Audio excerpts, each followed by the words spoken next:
Welcome to my channel, where we discuss everything and all things politics, economy, and development in Nigeria and around the world.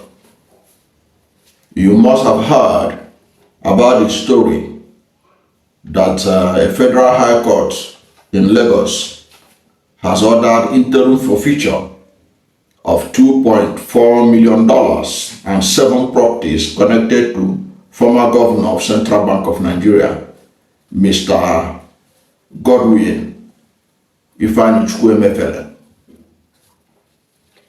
Justice Akentayo Aboko made the order following the application by the Economic and Financial Crime Commission, which is investigating alleged fraudulent activities linked to Emefiele.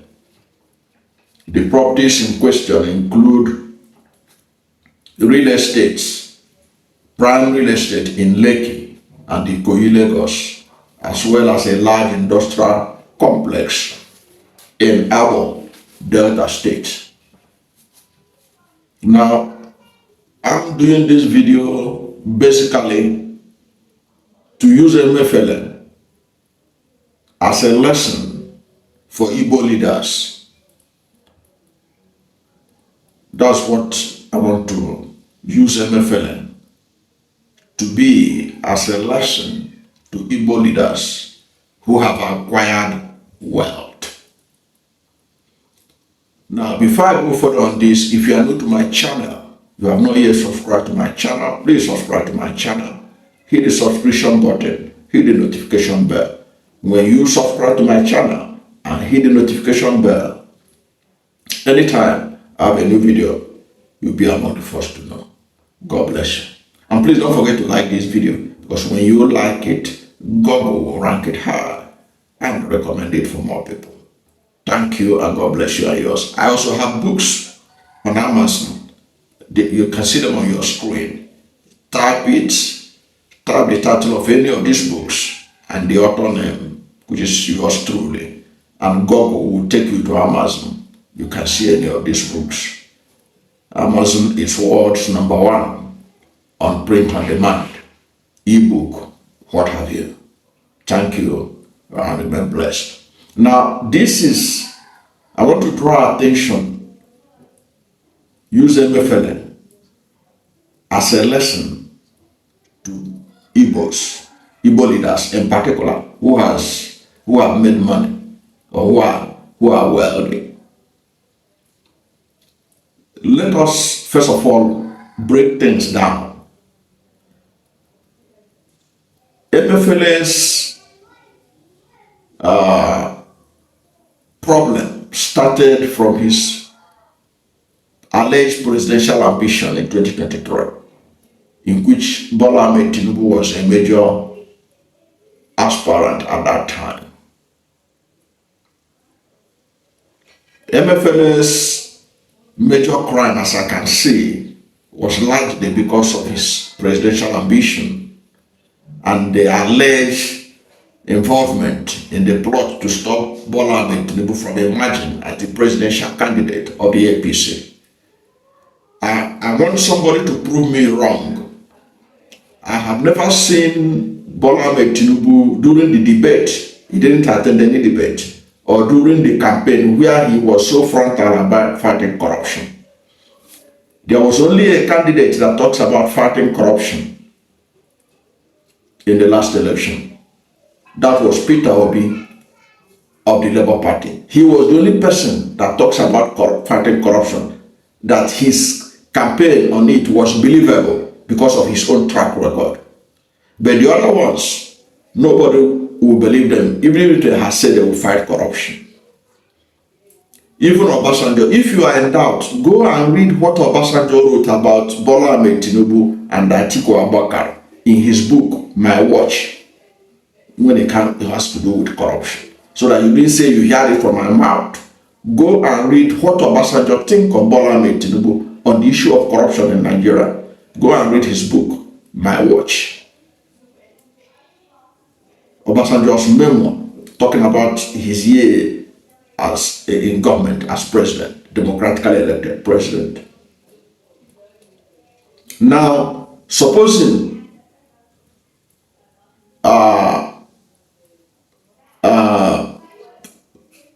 Obasanjo was able to do to Bola Ahmed Tinubu what Bola Ahmed Tinubu is now doing to Emefiele, you will discover that Bola Ahmed Tinubu, most of his investments, most of his properties are likely to be in Lagos and not outside Lagos. He might have other assets outside Nigeria, but most of his assets are likely to be domiciled in Lagos. Now, why would Emefiele? Now, people are now believing that Emefiele cannot afford anything. Everything he has now is believed is a proceed of crime. It's a proceed of crime. Somebody who was even, are you telling me, maybe I need to be educated, because I know how well paid some of these offices are. Are you telling me that Emefiele, as central bank governor for almost 10 years, he cannot have a legitimate income to acquire properties in choice area in Nigeria? But that is by the way. But what the lesson I want to take away for people, Igbo leaders, is this. Like Tinubu, I gave an example. You can see most of the assets of Emefiele that have been seized. They are mostly 99% of them are in Lagos, in choice areas in Lagos. Why didn't Emefiele think of only one? They say industrial complex still under construction in Abo was the only thing he had back home. There was no real estate of Emefiele in Asaba, the capital of Delta State. There is no big real estate in Abo. There is no real big estate in major South Nigeria, in Port Harcourt. Everything was basically in Lagos. Everything. And I have discovered that this kind of attitude is more common among Igbos or Igbo-speaking people of Nigeria. If you remember Emir Sanusi, the now reinstated Emir of Kano. Remember when Igwe died? Igwe, the founder, or one of the founders of Access Bank. Sanusi narrated how when he was removed as the Emir of Kano, how Igwe helped him, sent aircraft, and they brought him, his family and everything, to Lagos. And we were put him in a hotel in Lagos where he was living with his family before eventually he found an apartment for them. In other words, Sanusi was indirectly talking about that he didn't have any property in Lagos. Don't forget, Sanusi also had been a central bank governor. It's not that he cannot afford it. Sanusi is not a pauper. Sanusi is a wealthy man. He's among the earliest in terms of wealth in Nigeria. At least in terms of connection. Because money is not everything, but the connection is indeed everything. Because if he had had an estate in Lagos, if he had had an estate or a choice building in Lagos, it would have been easy to relocate his family to Lagos. But if you see a person of Igbo extraction who has risen to the level of Sanusi, he would like to have buildings in Banana Island, Lake, Ikoyi, Victoria Island. They will have estates everywhere in Lagos. Now in the case of Emefiele, The chicken has come home to roast. The chicken has come home to roast. Now they can, everything. This man had been in the banking sector for years, rising to the top echelon of Zenith Bank. He is not a pauper, for crying out loud. This is not a video that I'm doing in support, that I support corruption, because everything about the whole thing is just allegation of corruption. Let us be frank about it. It's just allegation of corruption against Emefiele. And he's still in court. But this is just to draw attention to the mistakes Igbo leaders do make. This fixation with having structures in choice areas in Lagos and now Abuja. Now, there is nothing wrong in having one accommodation, one estate, where you can live with your family in Abuja or in Lagos, at least to beat the issue of astronomical increase in rents by landlords that is common in Abuja and Lagos. If you can have a place with your family, any other property you can have should be properties that should be giving you money, even if you lose it. Even if you lose it,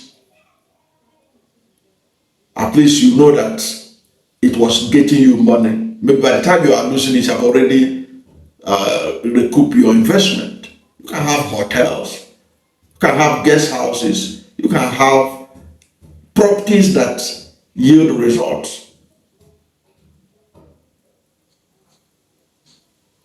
But this idea of fancy houses and all this that they talk about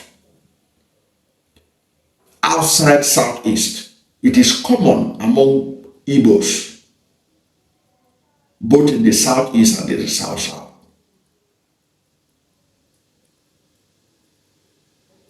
So this is a lesson for them, because most Southwest leaders, they hardly have such investment outside their territory, outside the Southwest. Of course, these days they are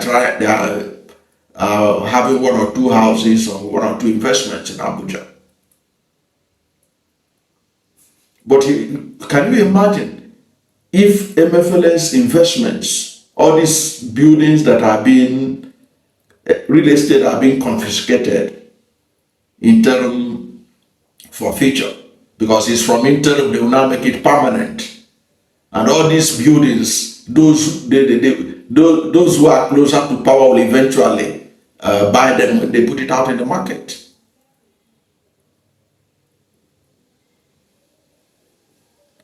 But imagine if Emefiele had all these structures in Asaba. Even those his enemies want to buy it, they will think twice to come and buy the properties in Asaba. The highest thing that will happen is people from Delta State may decide to buy it, but at least it will be in Asaba. It will be contributing to the economic development of Asaba as a capital. Imagine he has all these estates, all these choice properties, he has them in Abo. What it will do to the economy of Abo. Even anybody want to confiscate it, want to sell it, his enemies of today would not like to go and buy that property in Asaba or in Abo. I can tell you for free, if there is a permanent forfeiture of all these properties, they will, within a snap of a finger, they will sell off all those ones in Ikoyi, Victoria and elsewhere. But it will be difficult for them, even for the federal government, to sell that one in Abo. Because even the enemies of Emefiele, who are in Lagos, will think that what are they doing with a land in Abo. So that's a lesson that for Igbo leaders, when you have resources, when you are making it, when you are on top there, just take a cue from your northern brothers, the way they do. I use Sanusi to give you an example. Sanusi does not have a choice property in Lagos, at least from the story he narrated to us on what happened to his family when he was dethroned. And Mwiwe, the former CEO of Access Bank, came to his rescue. He didn't have something of choice property in Lagos. But I know there's no way he will not have many in Ghana. That should be a lesson for Igbo leaders who think that they have arrived and like to make statements with church properties in Lagos and now Abuja. There are sometimes price to pay for that kind of insensitive investment in a country like Nigeria, where rule of law is nothing to write home about. Thank you for watching this video. And if you are new to my channel, you have not yet subscribed to my channel, please subscribe to my channel. Hit the subscription button, hit the notification bell. When you subscribe to my channel and hit the notification bell, anytime I have a new video, you'll be among the first to know. God bless you. And please don't forget to like this video, because when you like it, Google will rank it high and recommend it for more people. Thank you, and God bless you and yours.